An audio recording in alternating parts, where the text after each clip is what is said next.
This is the Ms.FitVegan podcast, episode 146.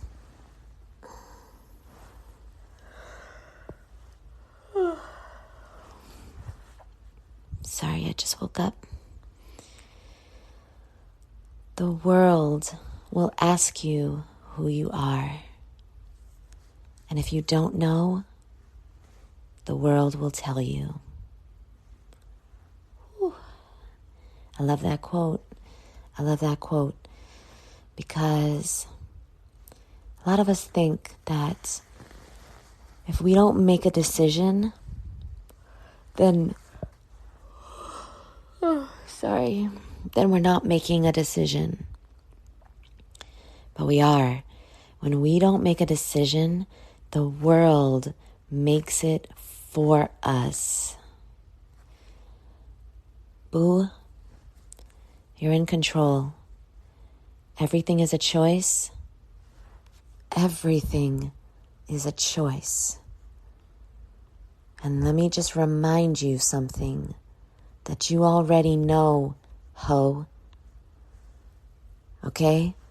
Positive, healthy choices lead to positive, healthy actions, which lead to a positive, healthy life. Everything is a choice, Nicole. Everything is a choice, Kuba. Everything is a choice, Tessa. Everything is a choice, Rosie. Everything is a choice, Dulce. These are just the people that I know that are listening. Oh my God. I'm so sorry that I'm yawning. This is a terrible way to do a podcast. But the thing is, I haven't been doing many podcasts. I feel like I missed a day. And I feel like I missed a day or two. And I'm like, I haven't been doing any podcast. I'm a lazy fucking bum. But the truth is that I've been going through a difficult time in my life right now. And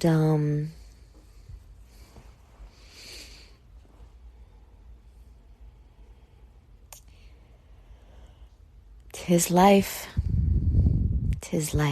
Aren't we all? Don't we all go through ups and downs? And everything seems like, what is that Prince song? Oh my God, there's a Prince song that I love so much where he talks about, I'm trying to look up the lyrics real quick. Just when everything seems like it's going okay. I think it's Diamonds and Pearls. Hold on. And it's just like,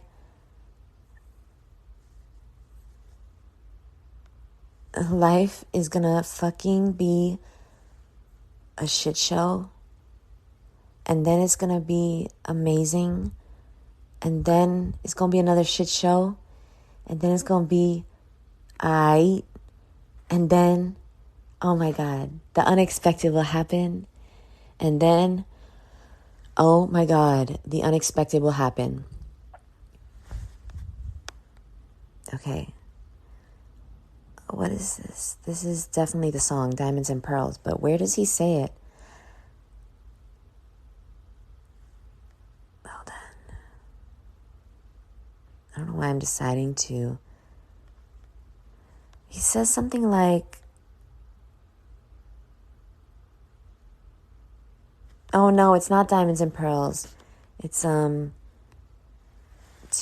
money don't matter tonight. Yeah, that one. Right. Just when you think you got more than enough, that's when it all up and flies away. Oh yeah, okay, so that has nothing to do with life, but I love that song so much.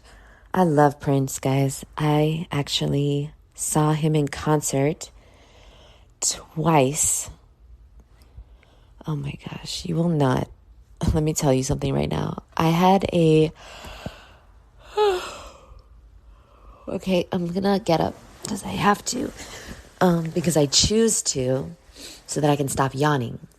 So I had this manager at Sam Goody, which was one of my first like major jobs. I was the assistant manager at a Sam Goody, and one of my managers, okay, I think there was like 2 or 3 store general managers. He was obsessed with Prince, and he also was obsessed with me. No, just kidding. But he was like a filmmaker on the side, like an aspiring filmmaker, and he loved Prince. And one day I was helping him. He asked me to help him take photos for his film, like while he shot the film. And so I took some photos, and afterwards I went to his house with my old best friend, Makayla. Shout out to you, Makayla. Even though I don't think you listen to this, but fuck it. I went to his house, guys. I'm not talking shit about him. This is a fact. He was obsessed with Prince. He's seen Prince like over 80 times in concert. And his whole house was like Prince shit.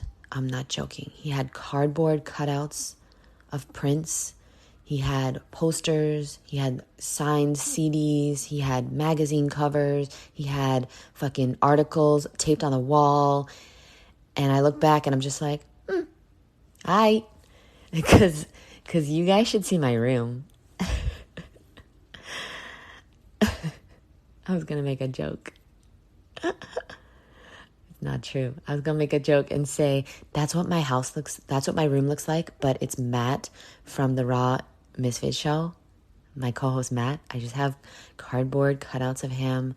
I have posters of him everywhere. Newspaper articles. I have, no, I'm just kidding. If you're listening, Matt, I'm not kidding. No, my room is all watermelon shit. And it is fucking amazing. And it's scary to some people. To some people, it's scary. But that is the point. I don't want to be liked by everyone. I don't want to be considered normal. Being considered normal is like one of my biggest fears. Why? Glad you asked. To be normal is the ultimate aim of the unsuccessful. Guys, no one in life, no one that you look up to is normal. Michael Jordan, one of my all-time idols, one of my biggest aspirations in life is to be obsessed with fruit and health as much as Michael Jordan was obsessed with basketball. Okay, Oprah, Steve Jobs, what's that Illuminati guy? Elon Musk. Successful. I don't know people. I guess Kim Kardashian. What is she obsessed with? I don't know. Fucking black guys. Okay, sorry. That wasn't racist. That's what she does. I don't know what she does. I don't know what she does, guys. Can somebody tell me what she does? I'm not a hater. Fuck it. That was just a joke.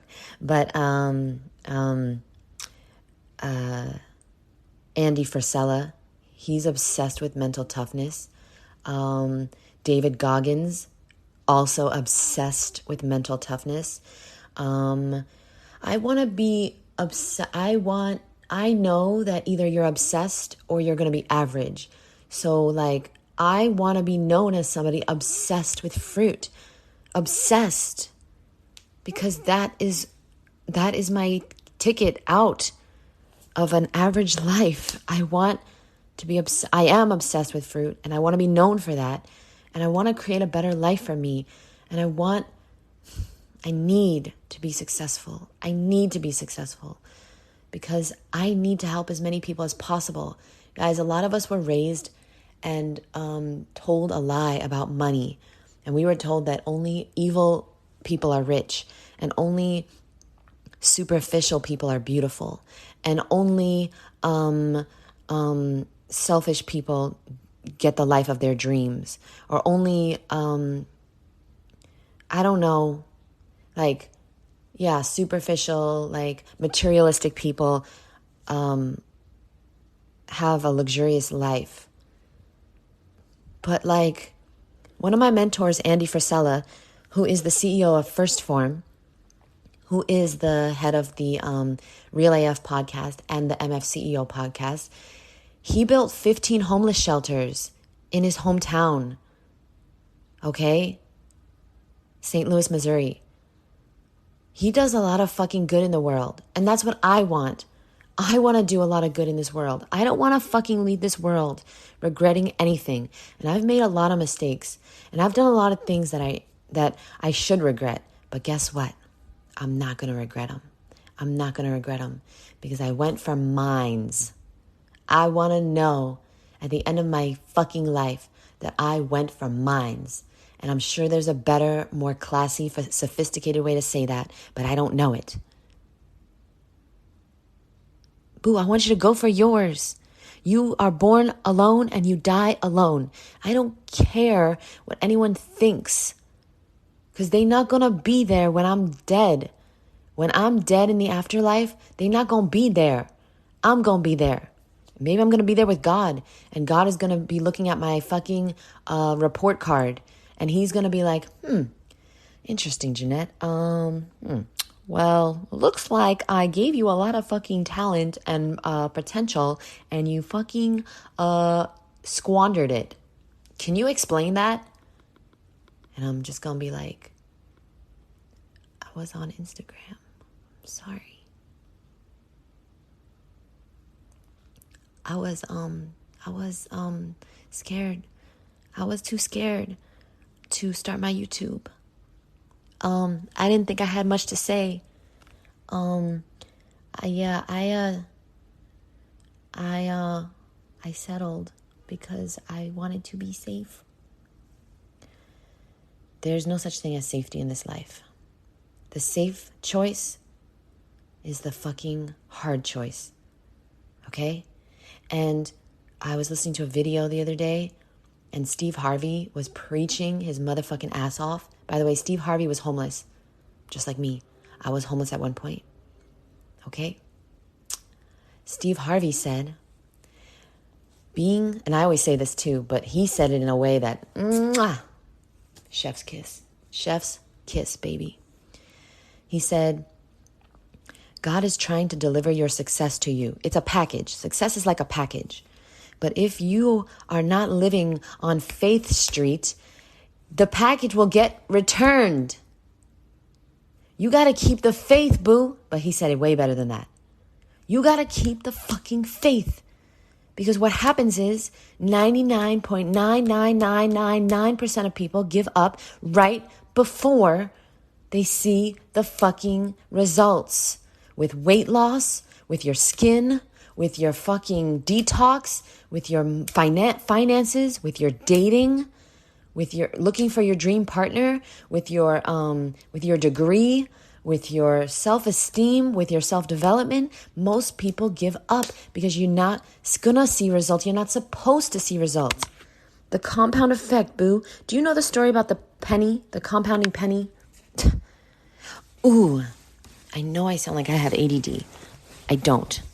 I just have a lot of thoughts in my head at all times. I'm just not like you, okay? You could judge me and say that I have ADD, but fuck you, so do you. And if you don't have ADD, I consider you boring. Okay, I'm going to read a short story to you. Is that okay? Oh, I forgot. You don't have a choice. Okay. The story's by an author named Anton Chekhov, and it's amazing. Here is a quick summary of the story, okay? So I'm not going to read it to you. I'm just going to summarize it. In 1870, a banker and a lawyer are at a party, and the banker bets the lawyer 2 million rubles that the dude can't spend 5 years in solitary confinement, as in completely isolated and alone for 5 years. Okay, guys? 5 fucking years. Could you do it for $2 million? Could you be alone in solitary confinement for 5 years? Guess what? The lawyer accepts the bet, but he raises the motherfucking stakes. He says he'll stay in solitary confinement for 15 years, ho. The two men agree to the bet They shake hands, and the lawyer moves into the banker's guest house. He can't have contact with any human beings at all, but the only thing he can do, he can't go outside, he can't go anywhere, he can't watch any TV, he doesn't have a phone, he can just read. He can read any book he wants, okay? There's a library in the room, and he has unlimited books. You name it. Books on self-development, religion, novels. Well, time passes, and 15 years are almost up. So 15 years have gone by.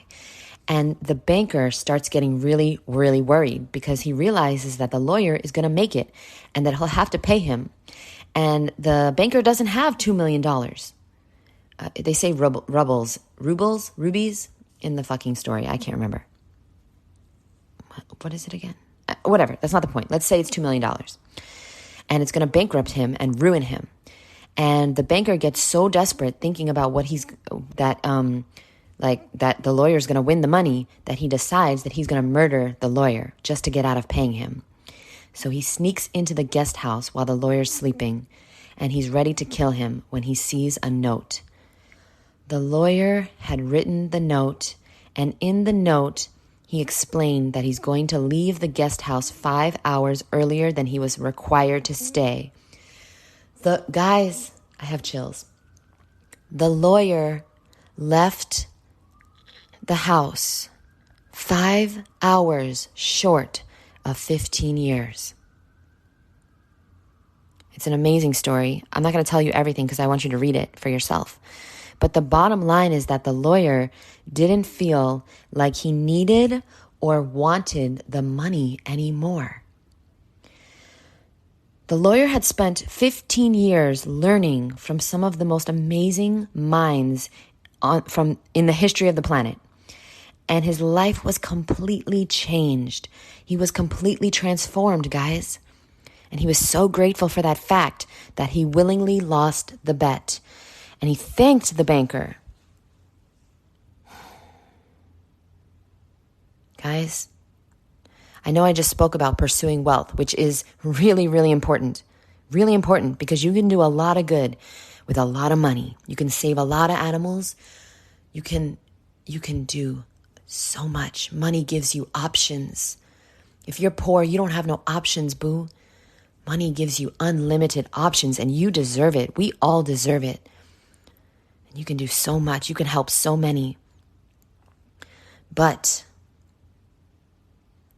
when you become successful, okay, because this lawyer, he became a different person by reading. And by the way, did you read today, Brianna? Because I'm waiting for the confirmation text. Everyone, do you guys read? The story was not really about reminding you to read, but if you're not a reader, get on that, boo. Get on that, boo. Because reading helps you learn, okay? And learning, using your brain to read, it's like a muscle. Your brain is like a muscle. And just like any other muscle, it gets tired when you work it. But when you work it, it grows.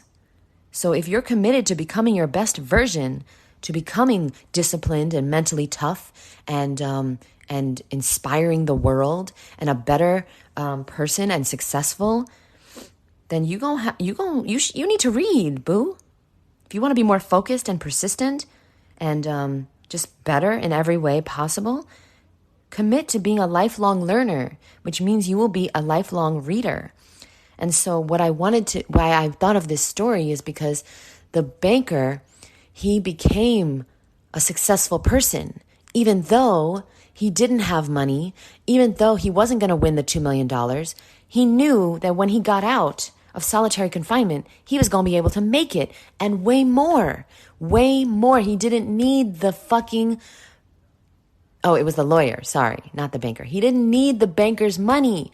The lawyer fucking got it. He had it. He had something worth more than money, which was knowledge and fucking skills and fucking discipline and perseverance and determination and grit and fortitude and belief in himself that he was going to do what he said he was going to do. That's worth, he knew that he was going to be able to make that money and double it and triple it because he became the person that was able to do that.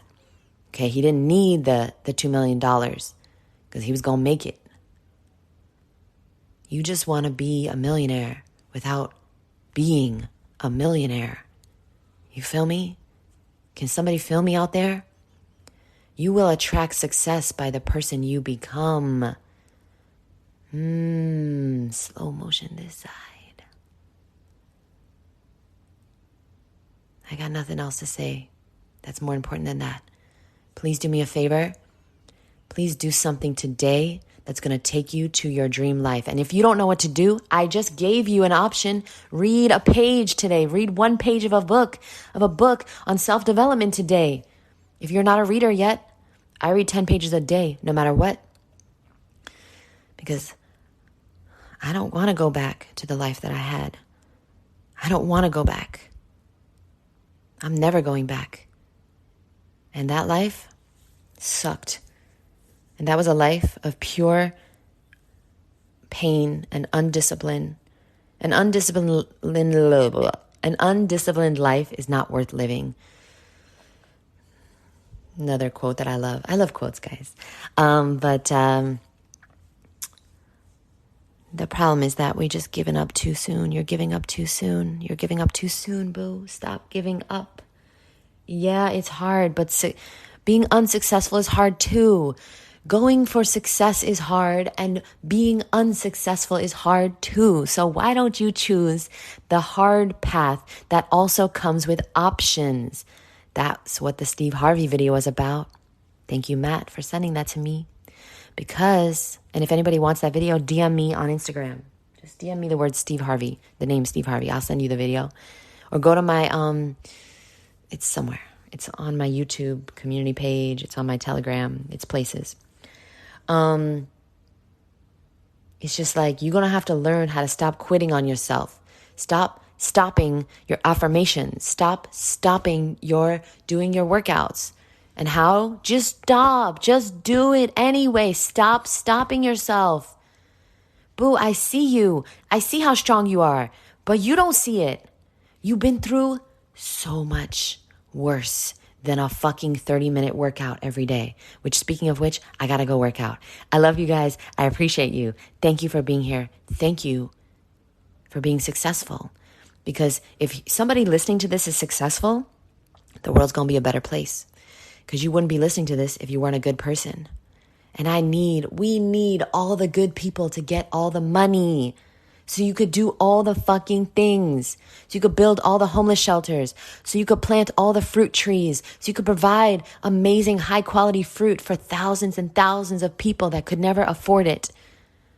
So you could heal the planet and the animals and the children and the humans that need it. So you could give away shit for free. So you could give a homeless person $1,000. Oh my God. I remember giving a homeless person. I used to give homeless people $100 bills. And it made me feel so good. And now I can't do that. I gave a homeless person $20 the other day, but like, I was like, can I afford this? Like, I don't have a high paying job anymore. I don't have the jab, that's for sure. But I don't have a high paying job anymore. I can't really afford to do the things I want to do. I don't have options. I can't send somebody fruit like I did like a few years ago. I remember I sent this girl on Instagram like a $200 box of Miami fruit and a durian from them. And I felt so good. I have a list of all the things I want to do that cost a lot of money that I want to do for people. And I can't fucking do them. And it hurts me. And I'm working hard, guys, I promise. And I feel like I can work harder. And I know I can, and I know I will. And as long as I just stick to my daily habits, my routine, and I push myself a little more every day, I know I'll get there. And I know you will too. I'm on my journey. I'm struggling. I'm not having the best time right now. But that's part of life. The successful people know how to get the fuck back up when life knocks them down, because life is going to knock you down. But it don't matter how many times you're knocked down. You just need to get up one more time. And that one more time, that could be it, boo. That could be the time that you fucking succeed. I love you. Have an amazing day. Bye, boo.